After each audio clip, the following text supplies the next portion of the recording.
Okay, in this video, we're going to talk about creating a folded seam allowance on a piece of fabric to give you a line to sew on or a clean edge. So in this particular slow stitch piece, you've got several pieces of pink that you want to put together.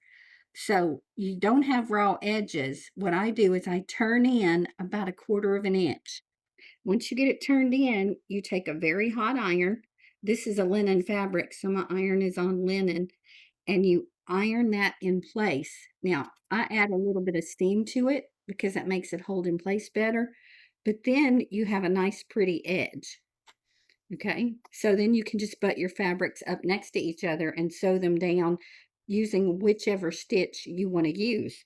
So again, I'll show you on the other end. You take the raw edge of your fabric, you fold it in however far you want. I do about a quarter of an inch.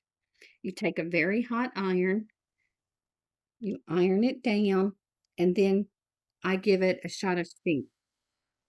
And that gives us a very pretty seam allowance to butt up against each other, or it gives you a clear line to sew down.